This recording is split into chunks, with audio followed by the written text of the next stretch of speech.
Hare Krishna, dear devotees. Today we continue in reading Srimad Bhagavatam. We finished yesterday. Well, yesterday was quite a short class. We finished the 10.1.4. Finished the commentaries of Acharyas. Very interesting verse saying how the nectar of Lord's pastime is the right medicine for everyone in this age, and only the butcher or the one who is killing oneself would not be interested in hearing those topics. That's what Maharaj Parikshit is saying to Chukadeva Goswami. So now we'll have triple verse 10.1.5 through 7 in one go. So Sanskrit might be tricky, but please bear with me. Again, please, if you like this video, push the like button and subscribe to the channel so that we will notify you. Actually, every day we put in the new videos out, but it would be wonderful if you will help this channel to grow in this way, and also maybe you can share this content with somebody who can appreciate. It has its own style. It's something like an audiobook, but it's not audiobook at the same time. Sometimes I reflect or reiterate the point which is made by the in a text or in the commentary or in the purport. So it's kind of, I don't know if it's better or if it's worth. Definitely we do have audiobooks, though we don't have audiobooks with all the commentaries of Acharyas, at least not that I know about it.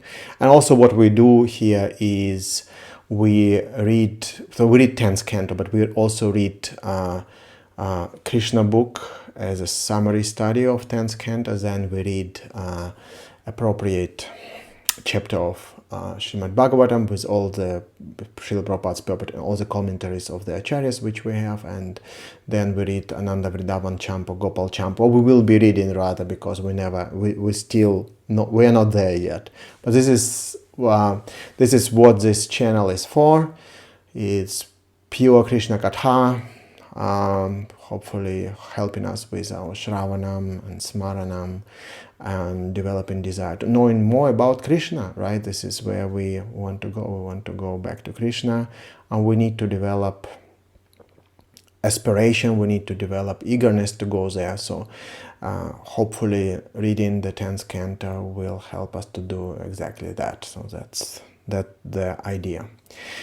Anyway, also, again, we will be honoring we'll try to honor all the dates in Vaishnava calendar. I know I've been doing it on the day itself. I think it's not working really, because you want to hear it on the day itself. So most probably we will be doing one day before, so that on the day itself, either it's Ekadashi or some appearance days, or we do maybe 2 days something which is like Gaura Purnima. We might start 1 week or 2 weeks before Gaura Purnima to really get into the pastimes of Lord Chaitanya, and so on and so forth. So we try to honor our Vaishnava calendar and all Acharya appearances, disappearances, so that we get absorbed in our Vaishnava tradition, our Vaishnava culture, and also our Vaishnava aspiration, which is Goloka Vrindavan, and Destination Goloka.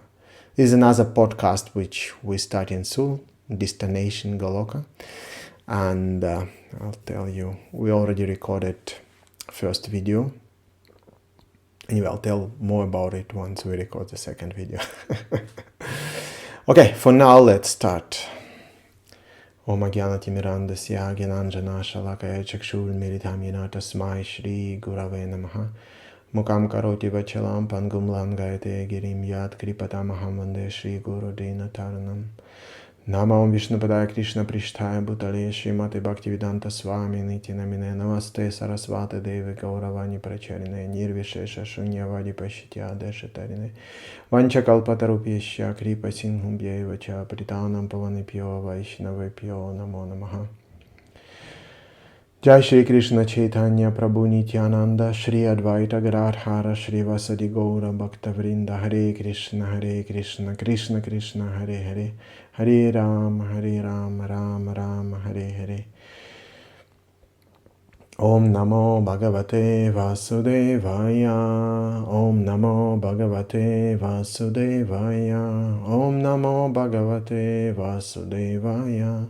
Narayanam Namaskritya Naram Cheva Narottamam Devim Sarasvatim Vyasam Tato Jayamudiraet Nashta Prayesho Abhadrishu Nityam Bhagavata Sevaya Bhagavati Rotamash Loke Bhaktir Bhavati Naishtiki. Okay, so we're reading Srimad Bhagavatam 10:1-5-7, and I will attempt to read the Sanskrit. Please bear with me. Pitamaha me samare maranjnayar deva vrata dhyati rathaisti mingilaih duratyayam kaurava sanyasagaram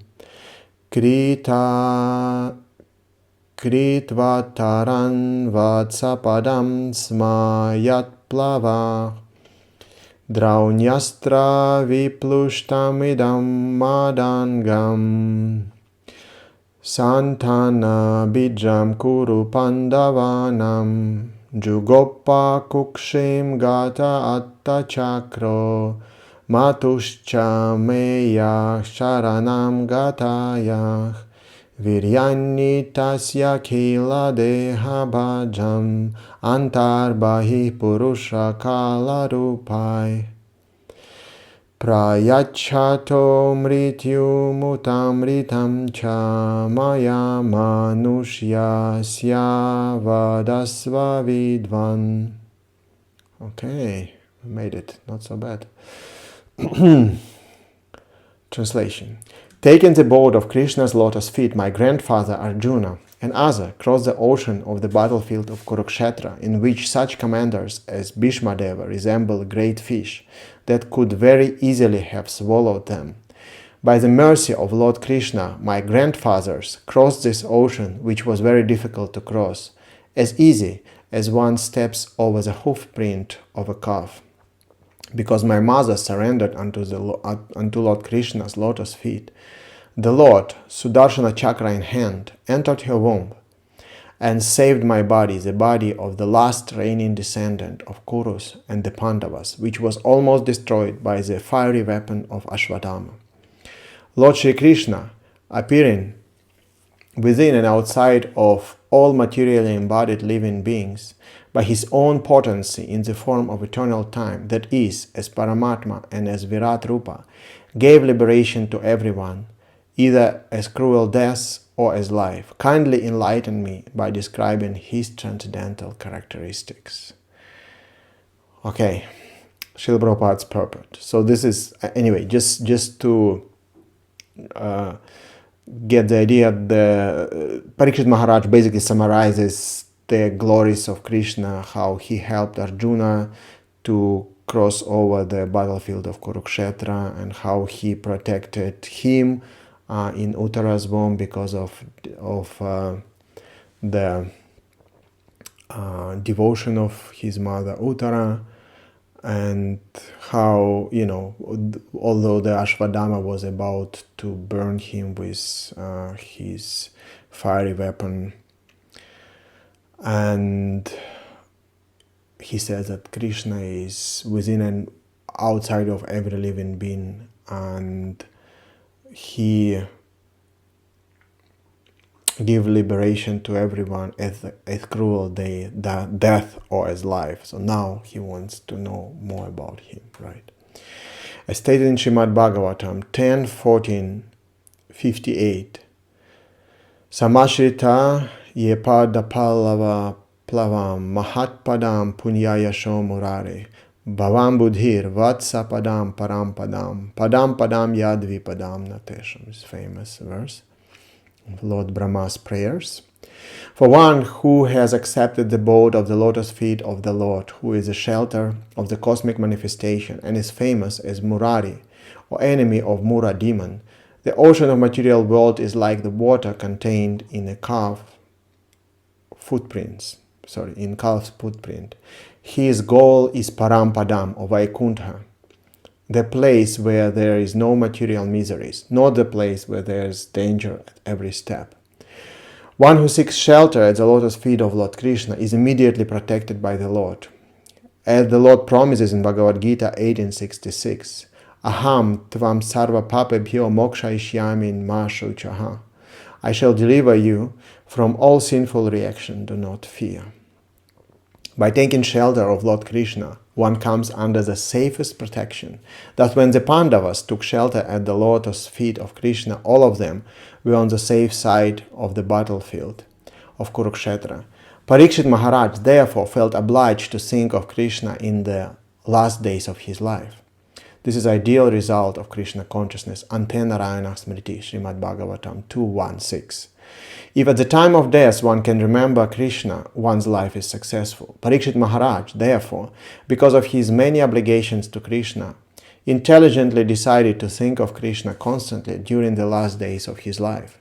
Krishna had saved the Pandavas, Maharaj Parikshit's grandfathers, on the battlefield of Kurukshetra, and Krishna had saved Maharaj Parikshit himself when he was attacked by the Brahmastra of Ashwatthama. Krishna acted as a friend and worshipable deity of the Pandava family. Moreover, apart from Lord Krishna's personal contact with the Pandavas, Krishna is a super soul of all living entities, and he gives everyone liberation, even if one is not a pure devotee. Kamsa, for example, was not at all a devotee, yet Krishna, after killing him, gave him salvation. Krishna consciousness is beneficial to everyone, whether one is a pure devotee or a non-devotee. This is the glory of Krishna consciousness. It's interesting, just when Srila Prabhupada was writing the summary, he was telling about killing of Shishupala, and he said, I actually didn't realize it before, didn't hear it before, he said that he gave him Sarupya Mukti, meaning attaining the same form as the Lord. Most probably as he returned to be Jaya in the spiritual world, right?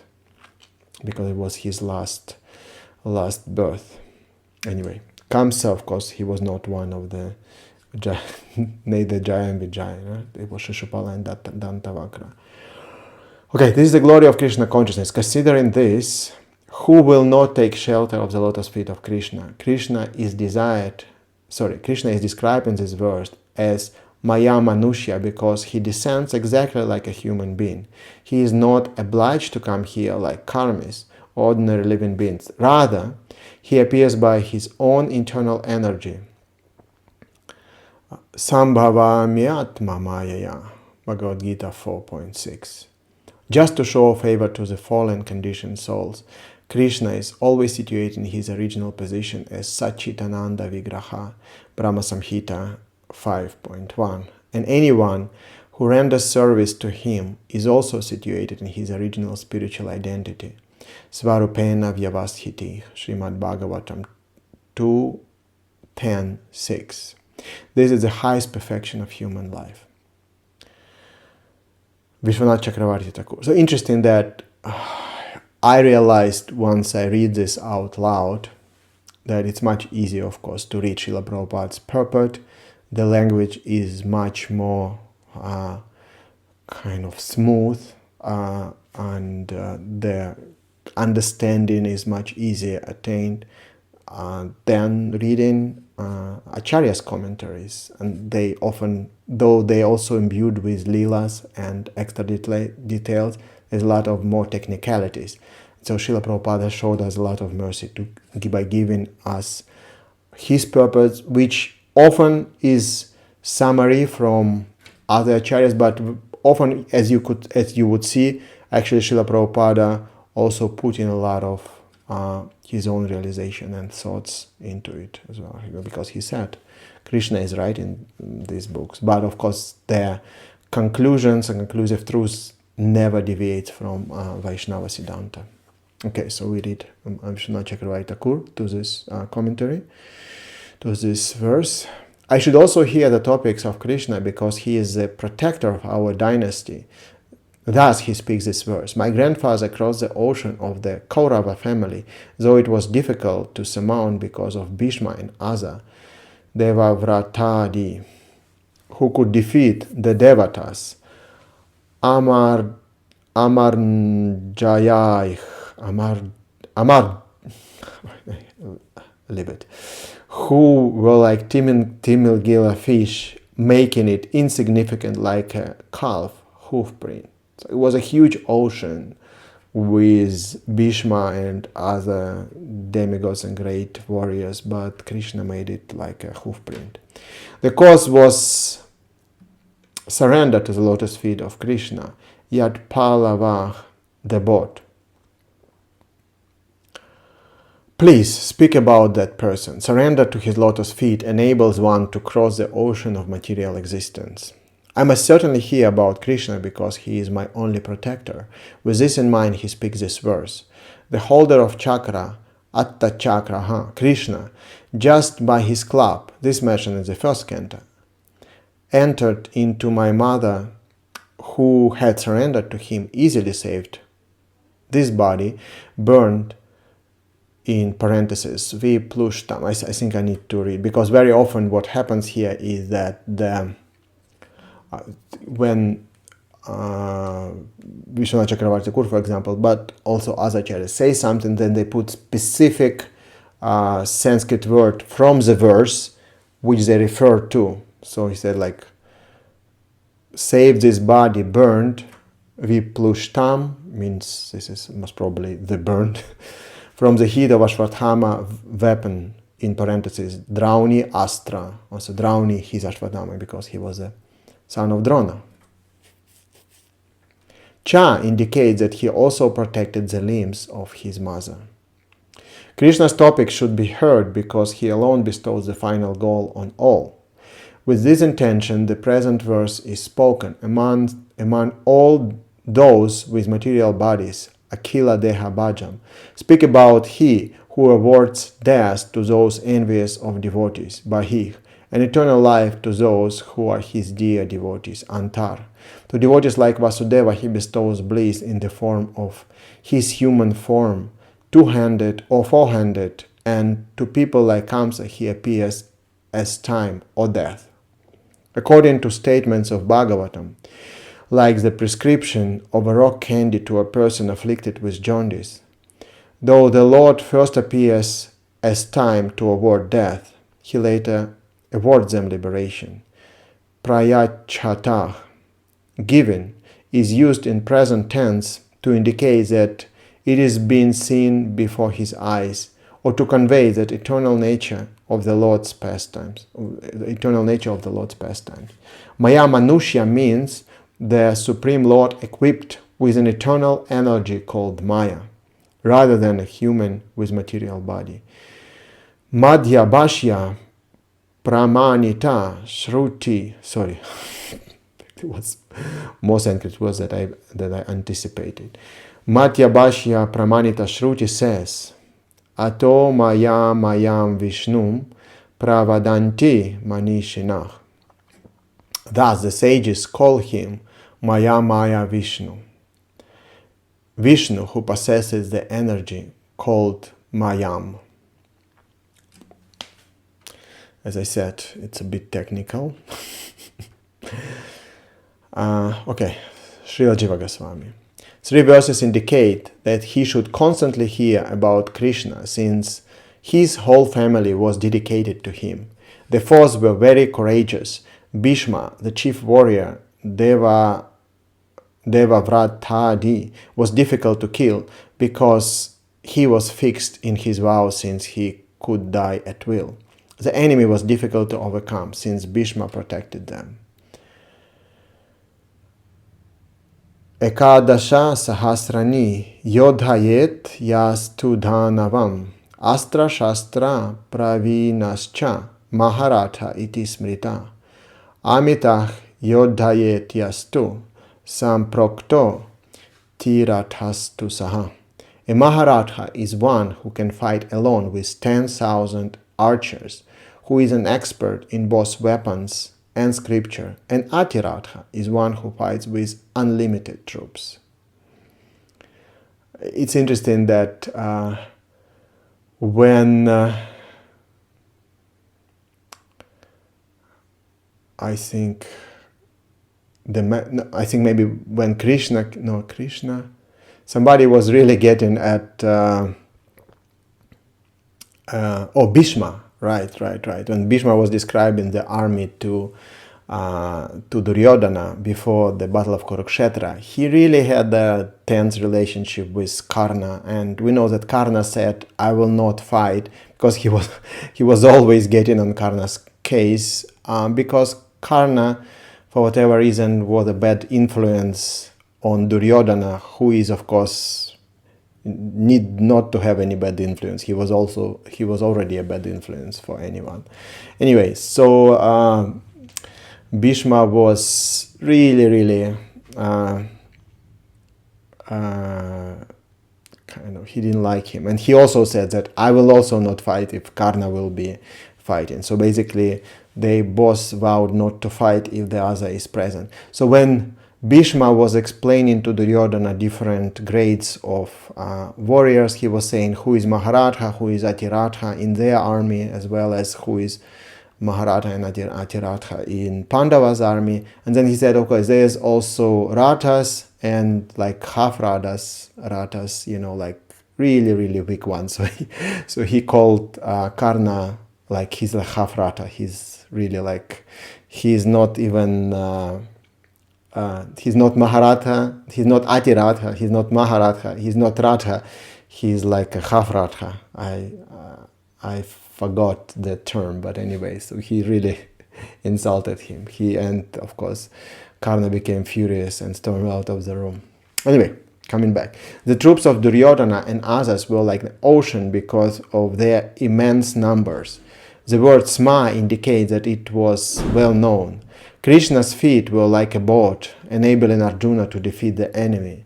But this boat did not carry Arjuna like a normal boat. Krishna's feet as a boat had special power to make the ocean small. So this is nice, right? Usually you sit on the boat and you need to take the boat across the whole ocean. This Krishna boat, you sit on the boat of Krishna lotus feet and the ocean just become small and you just step out on the other side. Krishna practically gave me life. My limbs were burned up completely, viplushtam, since the Brahmastra could not be countered and was extremely hot. The word idam, this body, indicates that the events happened in this very life, not some other life, and were plainly visible. There is no doubt about this. Because he was the last remaining Kuru, Krishna was merciful to him and showed affection for his body. By preventing destruction of their family, Krishna preserved their fame and dharma. Though the Pandavas were also Kurus, the Pandavas are mentioned separately to show their special position. The Kurus were the others who were without descendants, like a Brahmana sannyasi. Because Brahmana sannyasis should not have descendants, right? He should be celibate, unless he takes sannyas after. But then they are not technically his descendants anymore. The Lord was most compassionate to other Kurus because he uprooted the demons completely, and by protecting the seed gave them benefit in their future life, since there were descendants to perform rites for them. The chakra is mentioned because of its prominent nature, but the Lord protected Parikshit using his club. Astrateja svagadaya niharam iva gopati. The Lord was thus engaged in vanquishing the radiation of Brahmastra using his club, just as the sun evaporates a drop of dew. Srimad Bhagavatam 1.12.10. Or he held also his chakra to protect Parikshit out of great affection. The word cha indicates that Krishna also protected his mother.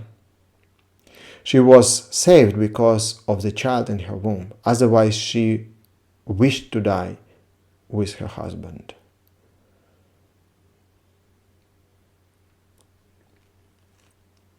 Right, her husband Abhimanyu, who was very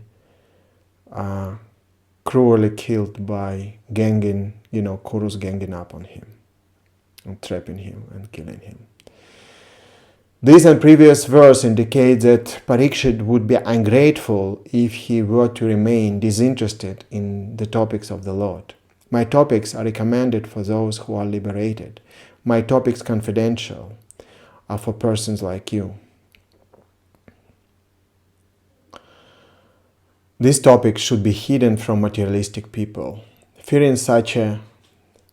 and of course, we know that Srila Prabhupada translated Krishna book, and Krishna book was spread, it was distributed on the streets to anyone and everyone. This is the mercy of Lord Chaitanya, of course. Extreme mercy of the followers of Lord Chaitanya, especially Bhaktisiddhanta Saraswati and Srila Prabhupada, who understood the mood of the Lord and start giving Krishna indiscriminately. Otherwise, such topics should be hidden from materialistic people. Fearing such a rebuttal, Parikshit requests enthusiastically that Chukadeva begin his narration. The Lord gives absence of all suffering, amritam, to the highest sweetness, or prema of his lotus feet, to embodied beings. The word cha indicates he also gives other desirable objects. Please reveal vadasva, the secret topic of the Lord. This is the meaning of vadasva in the imperative form according to the bhashanopasambhasa. Va in the Atmanipada form means to light up. We're getting some glimpse of Sanskrit, which is completely, goes over my head, but maybe for some of you it will be something familiar. This is from Panini 1.3.47. Or the word may be taken as vada and sva. Sva means, O my friend, or O my treasure, you should speak for our benefit, O most learned one, Vidvan. This indicates Chukadeva's knowledge of all those pastimes. The first two lines have been explained by Sridhar Swami as follows. Please speak the topics for the devotees, since you give immortality to those with spiritual insight, Antar, so this is spiritual insight, Antar, who hear your topics through your form as the Antaryami, and you give death to the materialist, Bahih, in the form of time. So, from within, he gives spiritual insight, and to materialist, externally, he comes as a form of time or death. Or internally and externally, you act in the form of Antaryami and time. You give bliss by your form of Vishnu situated internally through hearing your topics. You give suffering by your form situated externally, such as time or yama, when there is no hearing of your topics. So we want to avoid meeting Krishna externally in terms of time or death. We need to meet him internally through hearing of his topics. And that's what we are doing. Hallelujah. Hare Krishna. Or you can act internally and externally to give sweetness to devotees, and act externally and internally to give death to materialists. Manushya, you appear like a normal human being, but this is only apparent because you are beyond material qualities, though you perform pastimes like a human. Although appearing as a human, Maya, you are actually not human, amanushya, since you show powers like riding Garuda, defeating Shiva, and bewildering Brahma. Omaya can mean mercy, for Vishvakosha says Maya means mercy and pride. Vishvakosha is also dictionary. You appear in human form with mercy. Omaya can mean knowledge according to Trikandashesha and Nigranto. So he takes different meaning from different dictionaries, and he explains. Jiva Goswami gets very technical. You appear as the Supreme Brahman in human form with full knowledge. Another meaning, you went beyond the rules in dealing with people possessing bodies, persons who could die at will, who were hard to kill, such as Bhishma and Drona. You had killed, Mritum. Having killed others like Putana and Kamsa, you gave them liberation, Amritam, which is hard to attain, though they were enemies. The word cha indicates that he gave them not only liberation but the goal of his highest devotees. Please recite such action performed by your free will, because you are situated internally and externally as three Purusha avatars and in various forms of time. So we know that, coming back to the point, that not only liberation, he was given Kamsa and Putana not only liberation but the goal of his highest devotees. So we know that Putana got the position of his mother in the spiritual world, but so most probably Kamsa also got destination similar to that. Most probably we will find out about it. Not that I know about it now. Maybe I've heard about it, but I don't remember. But as we will be reading, most probably once Krishna kills Kamsa, I never read Acharya's commentaries that far into the 10th canto, but I hope to get there, which will be, I don't know when, but it's something to look forward to at some point in the future, and then we will know what destination Kamsa have got. And I will not check it out before. The rest of the verse can be interpreted as above. Because of the power revealed through giving death or immortality in the earthly pastimes, and because of the sweetness of the human actions in the earthly pastimes, the nature of Krishna becomes easily revealed in the form of earth more than in his form in Goloka. Therefore, speak of these pastimes. Having previously heard of this pastime, Parikshit was now very eager to know, since Krishna in one form was most astonishing as both the source of all avatars, Swayam Bhagavan, and was an avatar making his appearance on earth.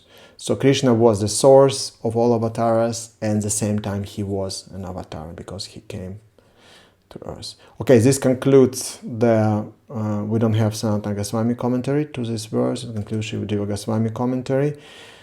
And it concludes our session for today. We'll start tomorrow with 8th verse. Thank you very much. And again, a reminder, please like this video if you like the content. Don't be shy, hit this like button and subscribe to the channel. It will help us very much. It doesn't cost you anything. And yeah, hope to see you all tomorrow. Srila Prabhupada ki jai, Grantaraj Srimad Bhagavatam ki jai, Nitai Gaura Premanande, Hari Hari Bol.